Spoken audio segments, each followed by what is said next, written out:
तो मिर्जापुर ये एक और ऐसा इलाका जहां रुचि अगर आम जनता से बात करें तो आम जनता कहती है कि हमने विकास होते हुए देखा है, हमने कॉरिडोर बनते हुए देखा है, हमने सड़कें बनती हुई देखी हैं। अब विकास काम करेगा, कास्ट फैक्टर काम करेगा, मोदी योगी की जोड़ी काम करेगी, या फिर अब मैं क्या पूछूं, साइकिल हवा भर के निकल देगी? देखिए, मिर्ज़ापुर बिल्कुल बनारस वाराणसी से लगी हुई सीट है, तो जाहिर है कि वाराणसी का काफ़ी कुछ असर यहाँ भी आपको मिर्ज़ापुर पे देखने को मिलेगा। अब ये कुर्मी बाहुल सीट है और अनुप्रिया पटेल पिछला चुनाव भी जीती थी, उसका पिछला भी जीती थी, तीसरी बार यहाँ से उम्मीदवार है। लेकिन समाजवादी पार्टी ने जो अपना कैंडिडेट बनाया है वो 2019 के चुनाव में भदोही से बीजेपी के एमपी थे और वहाँ से समाजवादी पार्टी उनको यहाँ लेकर आई है इस उम्मीद पे कि बिंद वोट उनको मिल जाएगा। और बाकी क्योंकि कुर्मियों का वोट भी मिलने की उम्मीद समाजवादी पार्टी को है, तो उनका कहना है कि मुस्लिम, बिंद और ये सारे वोट मिलाकर हम अच्छे यहाँ स्ट्रांग पोजीशन में हैं। लेकिन जैसा मैंने कहा कि वाराणसी से जुड़ी सीट है और अनुप्रिया पटेल हैं, और आपने जैसे कहा कि जो काम है जो बीजेपी कह रही है कि उनका जो MY समीकरण है, यानी मोदी और योगी कि केंद्र की बीजेपी सरकार और यूपी की योगी सरकार, उनके जो काम है, उनकी जो योजनाएं हैं, जो जनता को लाभ उससे मिला है, वो उनको जिताएगा। यही चीज कुछ मिर्जापुर में भी दिखाई देती है। मीनाक्षी, कुछ और सीटें इसी पूर्वांचल की 13 सीटों में से एक सीट चंदौली किसकी झोली में जाएगी, इस पर भी सियासी दिग्गजों की नजर है।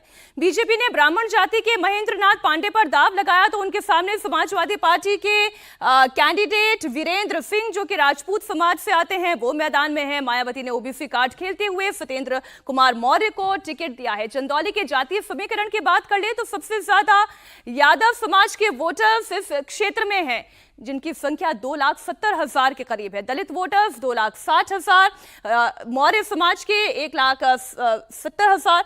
ये यहाँ का कास्ट इक्वेशन है। चंदौली के बाद एक और सीट की बात कर लें, क्योंकि बात पूर्वांचल की 13 सीटों की हो रही है।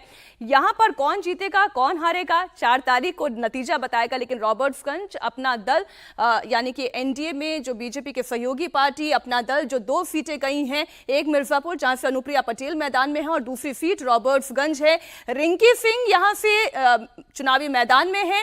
समाजवादी पार्टी से छोटे लाल, धनेश्वर सिंह बहुजन समाज पार्टी से।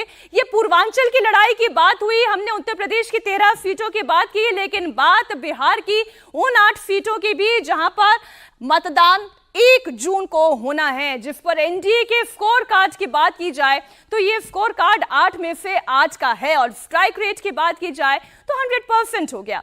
बीजेपी को ये सीटें बचानी है और आरजेडी को सेंधमारी करनी है। तेजस्वी यादव के लिए ये राउंड बेहद मुश्किल है। इस राउंड में लालू फैमिली की प्रतिष्ठा भी दांव पर लगी हुई है। बिहार में होने जा रही आखिरी राउंड की लड़ाई में कौन से फैक्टर काम करेंगे? क्या यहां मोदी मैजिक और लाभार्थी का मुद्दा चलेगा या जातीय समीकरण हावी रहेगा? 1 जून को बिहार की जिन 8 सीटों पर मतदान होना है वो नाम आपके सामने पाटलिपुत्र, काराकाट, पटना साहिब, बक्सर, आरा, जहानाबाद, सासाराम और नालंदा। इन 8 सीटों पर मतदान होना है। 2019 के चुनाव की अगर बात कर ले, इन 8 में से 5 सीटों पर कमल का फूल खिला और बाकी की 3 सीटों पर जेडीयू ने जीत हासिल की। यानी कि मोदी और नीतीश ने मिलकर इस पूरे राउंड को क्लीन स्वीप कर लिया। एनडीए का स्ट्राइक रेट 100% रहा। 7वें राउंड में बिहार की जिन 8 सीटों पर मतदान है उसमें से 2 सीटें पूर्वांचल से सटी हुई है, वहीं 2 और सीटें जहां पर पूर्वांचल का पूरा असर है, यानी कुल मिलाकर हुए 4 सीटें बक्सर, आरा, काराकाट और सासाराम। मैप इस वक्त बिहार का आपके सामने, और ये पूर्वांचल की 4 सीटें जो कि बिहार का पश्चिमी इलाका, लेकिन उत्तर प्रदेश का पूरब का इलाका मिलकर बनता है 13+4। ये पूर्वांचल का वोटर। सबसे पहले बात बक्सर की करते हैं, जो कि पूर्वांचल के गाजीपुर से सटा हुआ है। बीच में गंगा नदी बहती है और इसे पार करके गाजीपुर सीट आती है, तो बक्सर दूसरी तरफ। बक्सर की लड़ाई में ब्राह्मण और राजपूत वोटर आमने सामने हैं। बीजेपी ने यहां से अश्विनी चौबे का टिकट काटकर मिथिलेश तिवारी को मैदान में उतारा है, तो आरजेडी ने सुधाकर सिंह पर दांव खेला है। अब दोनों ही पार्टीज ने बक्सर में ब्राह्मण और राजपूत उम्मीदवारों को को क्यों मैदान में उतारा है, इसके पीछे भी कारण है। बक्सर में दरअसल 20% ब्राह्मण वोटर्स हैं, जबकि 18% राजपूत वोटर्स हैं।